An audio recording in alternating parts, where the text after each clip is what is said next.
A young couple vanished in one of America's most unforgiving and brutally beautiful places, where scorching heat cracks the earth by day and freezing winds haunt the rocks by night. And though they had come seeking solitude, adventure, and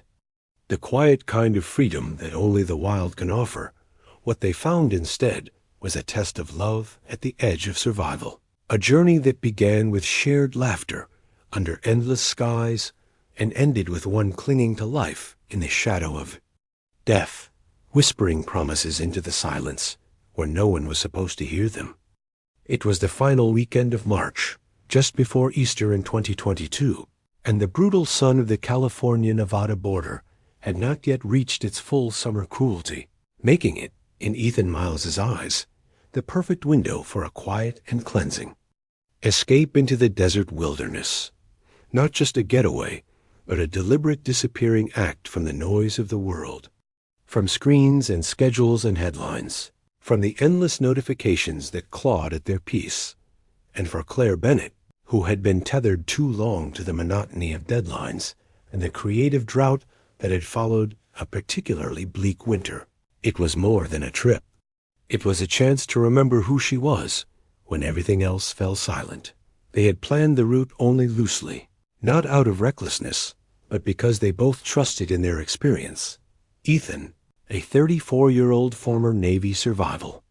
instructor with a quiet strength that had been forged through years of deployments and hardship, knew terrain, topography, and the fragile rhythm of the body under stress better than most, while Claire, a 29-year-old photographer and nature writer with a tender heart and an almost spiritual reverence for desolate places, had learned long ago to read light and rock and sky like scripture, and between them they had enough skill, endurance, and intuition to navigate almost anything the wilderness might offer. They left Ridgecrest early on a Friday morning, having dropped off their dog with friends and stocked their forerunner with precisely measured supplies. 4 gallons of water in collapsible jugs, 2 days' worth of freeze-dried meals, trail mix, electrolyte packs, topographic maps, a satellite GPS tracker that Ethan always carried, an emergency beacon, 2 light sleeping bags, and Claire's battered leather-bound journal, already scrawled, with half-written poems and directions to places that didn't always appear on maps. And as they drove into the widening stillness of Devil's Hollow,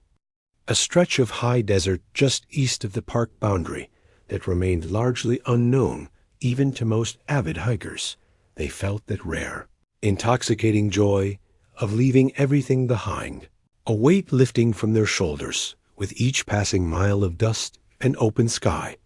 The sun climbed slowly but steadily,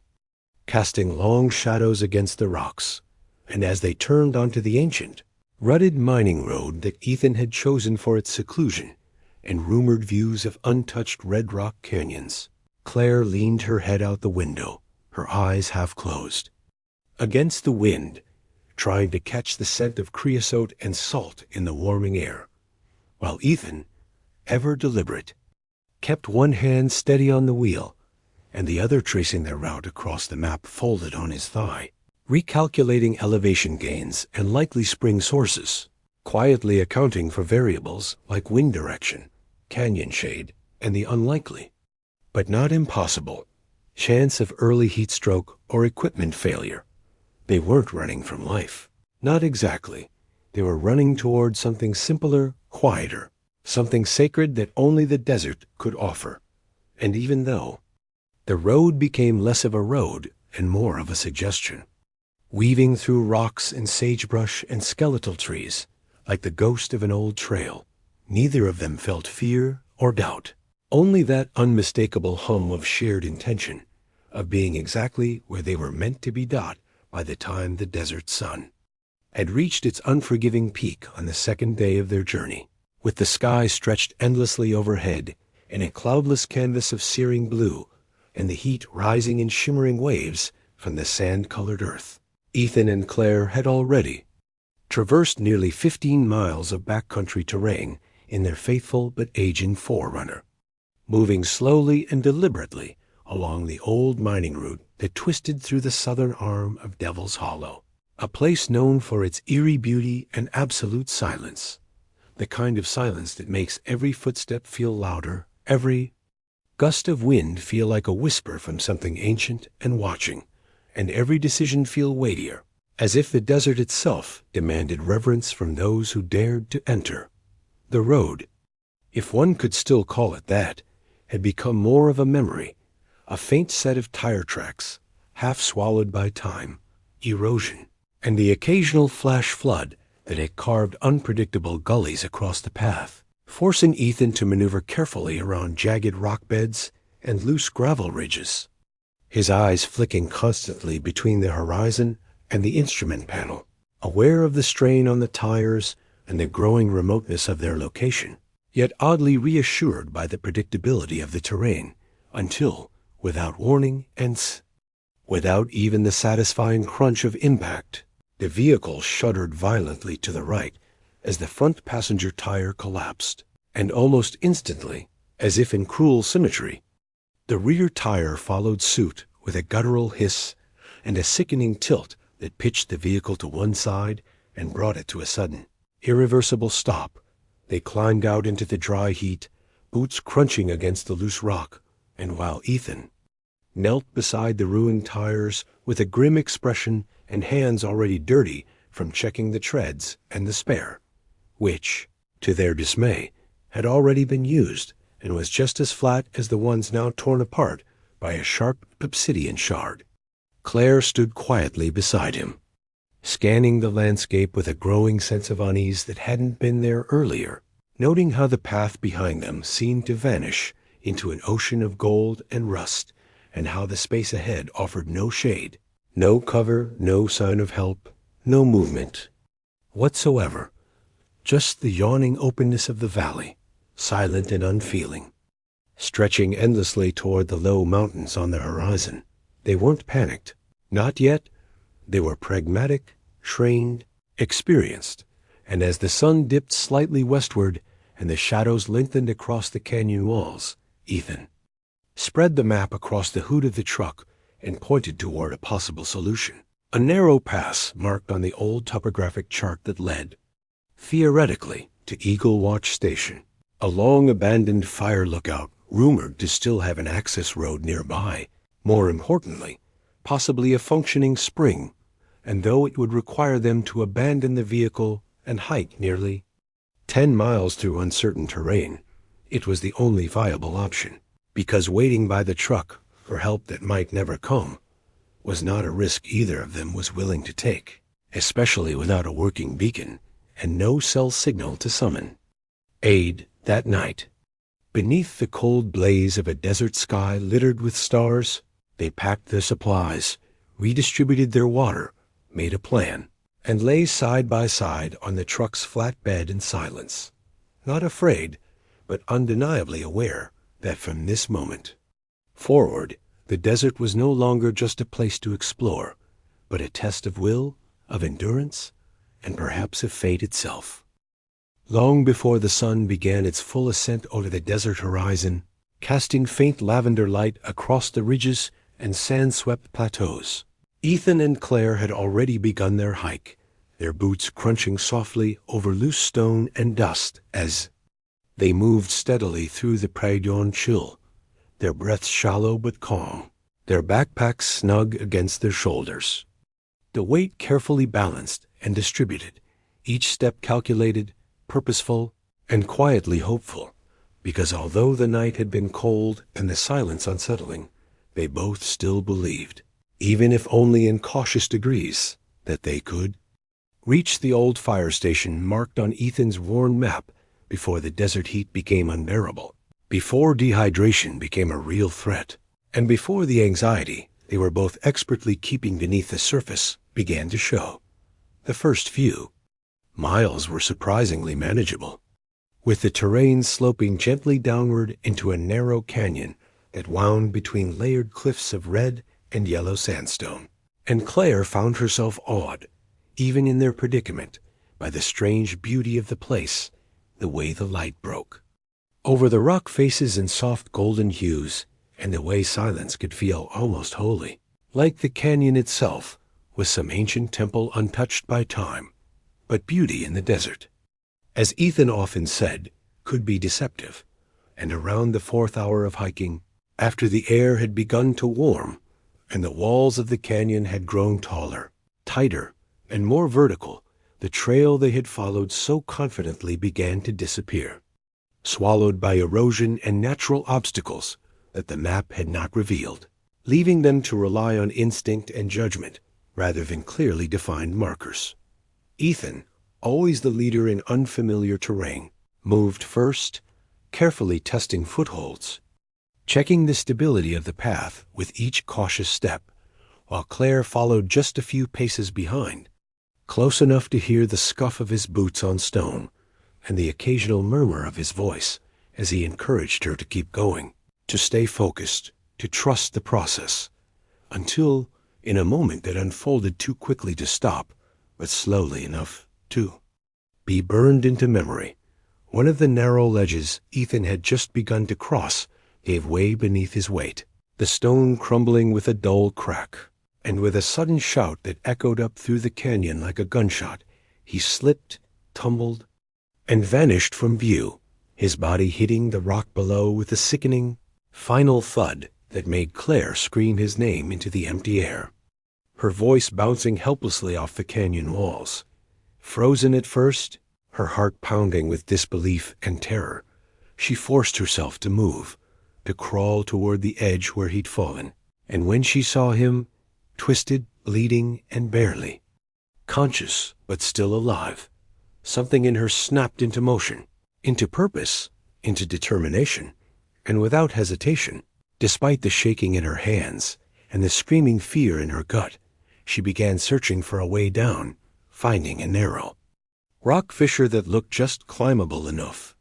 wedging her body between stone and air, her breath ragged, but her mind locked on only one thing: getting to him. Halfway down, the rock face became slick and nearly vertical, offering no more purchase for fingers or feet, and faced with an impossible choice: remain stranded above while Ethan died alone below, or risk the fall to reach him. Claire made it without words, without debate, letting her pack drop before she followed, leaping the remaining 30 feet, landing hard with a cry of pain that shot through her like lightning, her ankle bending unnaturally, her wrist cracking on impact, but even as agony washed over her, her eyes locked on Ethan, who was still breathing, still holding on, and in that moment, nothing else in the world mattered. The canyon around her was silent now.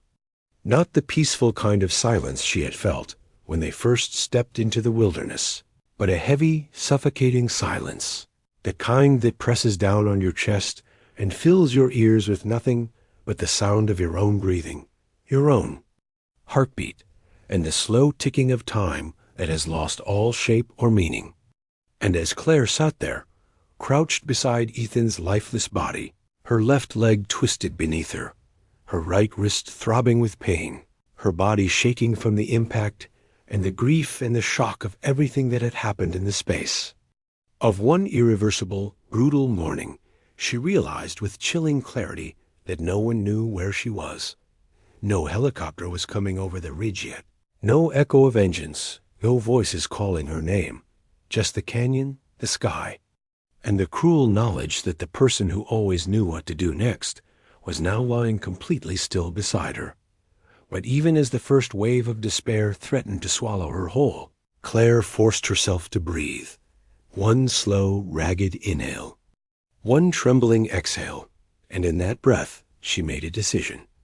Not the kind you plan or even think through, but the kind that rises up from somewhere deeper, from instinct or memory or something sacred, a promise perhaps. And she whispered it aloud, not to herself, but to Ethan, to the stillness that surrounded her, saying in a hoarse, cracking voice that she would survive, that she would find a way, not just for herself, but for him, because the man who had given her everything, love, courage, adventure, safety, did not deserve to be left alone in the silence. Not forgotten in a place so vast it could erase footprints in ours and swallow entire stories if no one was left to tell them.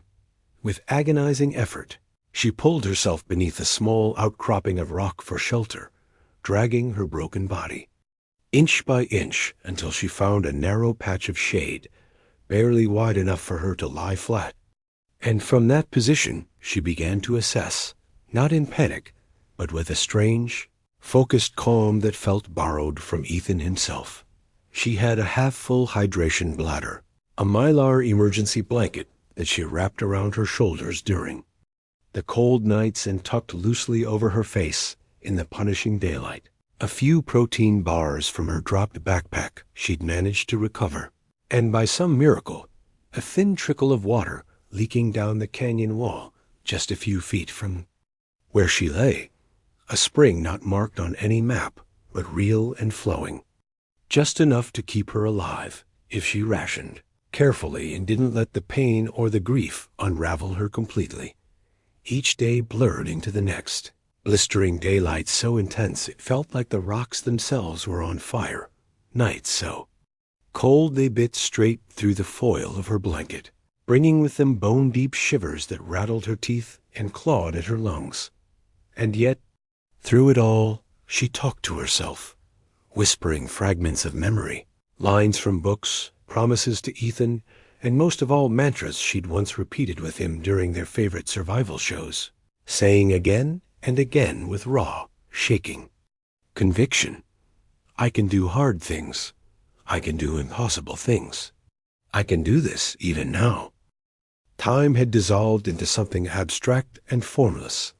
measured not by hours or days, but by the slow shift of shadows on the canyon walls, by the rise and fall of her shallow breath, by the dull ache that pulsed through her broken wrist, and the sharp fire in her swollen ankle, and by the slow depletion of her energy as each passing day stripped away another layer of strength. Yet still Claire remained, clinging stubbornly to consciousness, to purpose, to the stubborn belief that her story was not yet over, because to give in now, to the hunger that gnawed at her stomach, to the thirst that even the spring couldn't fully quench, to the bone-deep fatigue that pressed at her eyelids like sleep's cold hand, would be to betray everything she and Ethan had endured, would be to abandon his memory to silence. And so she fought, not with dramatic heroism, but with the quiet, relentless will of someone who refused to be erased. She had no idea how long it had been since the fall. Maybe 4 days, maybe 5. And though the emergency beacon strapped to Ethan's chest had blinked its useless red light for a while, mocking them with its failure to connect, she hadn't stopped scanning the skies, her eyes raw and dry from squinting upward, hoping for the silver flash of rotor blades, for the roar of a helicopter engine, for any sign that the outside world had noticed their absence and was beginning to care. And in between those skyward glances, she talked to Ethan, her voice cracked and quiet but constant, telling him stories they'd told each other before, reminding him of their first trip to Zion, of the time they got lost in the fog on Mount Hood, of the campsite in Big Sur, where they'd danced barefoot in the rain. Her words less about comfort and more about defiance, about refusing to let his memory sink beneath the weight of the canyon silence. But then, on what she guessed was the 6th morning, though the sun's rising had started to blur together in her mind, she heard something that didn't belong to the desert. A low mechanical hum, faint and distant, but unmistakably foreign. And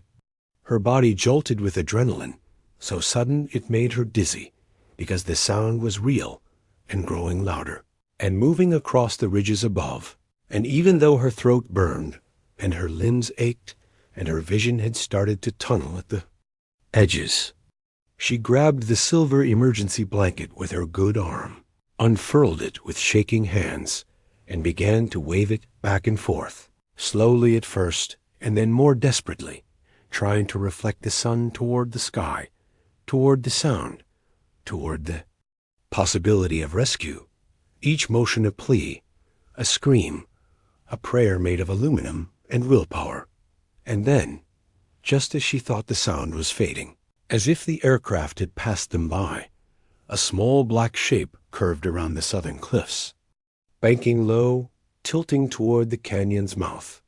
And the helicopter's blades whipped the air into a storm of dust and sound as it descended, sending loose rocks tumbling and Claire's hair flying in all directions. And even before it landed, she felt the sob break from her chest, not just from relief, but from the sheer weight of survival, from the knowledge that the silence was ending, that someone had found her,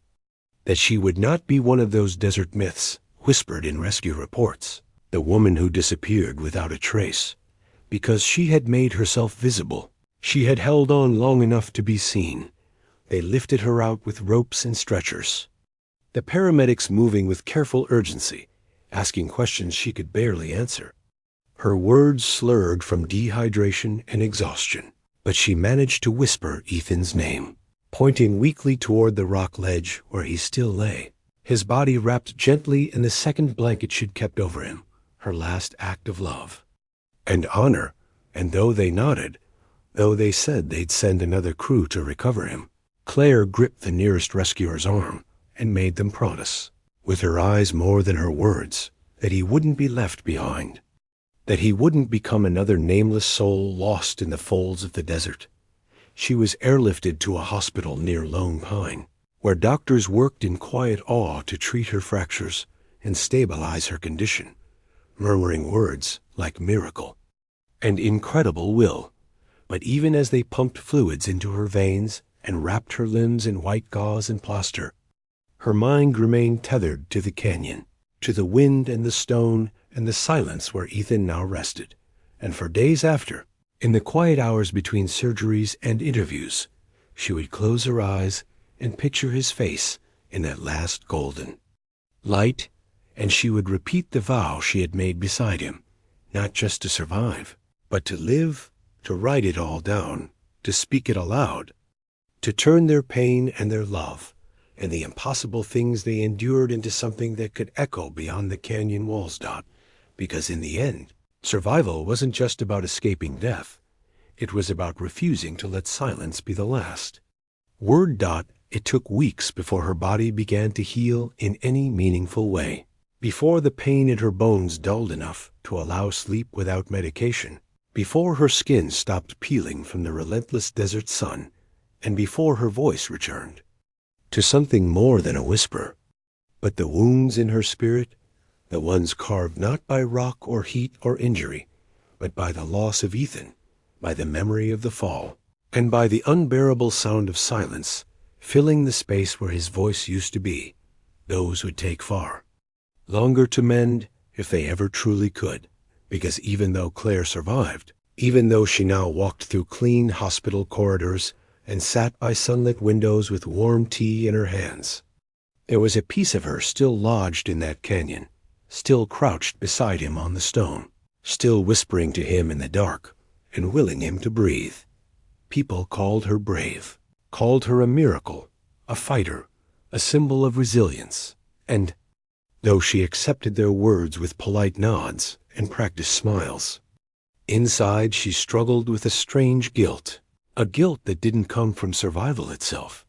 but from the fact that she was the one still here, that she had made it back to warmth and bedsheets and phone calls and daylight, while he remained there. Not forgotten, never forgotten, but gone. His voice now just a memory echoing inside her, tied to every mountain they'd climbed, every trail they'd wandered, every moment where silence fell between them, not because of death, but because of comfort, because of peace, because there had been nothing that needed saying. In the months that followed, Claire did what survivors often do. She told the story, over and over, first to rescue teams, then to doctors, then to journalists who wanted headlines and viewers, and a new face of inspiration. And each time she told it, she felt like she was handing out pieces of something sacred, something that had once belonged only to her and Ethan, now given freely to strangers who couldn't possibly understand what it meant to share a final sunrise with someone you love, or how it felt to climb over broken rock with a shattered ankle, just to lay your hand on their chest one last time, just to whisper their name and promise them you wouldn't waste what they gave you, even if what they gave you was pain. She returned to the canyon after a year, not alone this time, but with a small group of search and rescue team members who had helped bring her back, who had become like family in the aftermath of trauma, bonded not by blood, but by the kind of truth that only comes when you've seen the very edge of loss. And she stood once again beneath the cliffs, beneath that wide, blue, indifferent sky, and she scattered some of his ashes into the wind, watching the fine particles lift and twist and vanish into the sunlight, becoming one with the desert. He had loved so much, and though tears streamed down her face, they weren't just for grief, they were for love, for gratitude, for the unshakable knowledge that part of him would always live in her, not just in memory, but in motion, in breath, in every step she took forward from that place. She started writing not long after, not a novel at first, not a memoir, but small things, notes, letters she'd never send, fragments of dialogue from hikes they never finished, sketches of landscapes half remembered, and slowly those pieces began to take shape, not as therapy, not even as legacy, but as testimony. Because some stories demand to be told not for closure, not for healing, but because silence is its own kind of death, and Claire had learned in the canyon that to be forgotten is the only real end, and she would not allow that, not for Ethan, not for herself, not for anyone who had ever clung to. The idea that love could outlast the worst of what life throws. And so in time, she turned their journey into words, not glorified or romanticized, but honest, raw, stripped bare like the cliffs they'd walked beneath. And those words found their way into hands and hearts. And people wrote her letters, and hikers carried her story with them into the wild, and couples made promises under stars to love, more fiercely, more presently, because they had seen what could be lost in a single moment. And Claire, still limping slightly from her injuries, still tracing invisible scars beneath her ribs, knew she had done what she'd promised him in that canyon.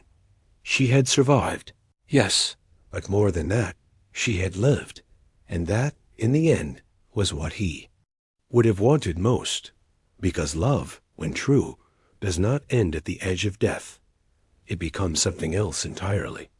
A voice inside the silence, a breath in the stillness,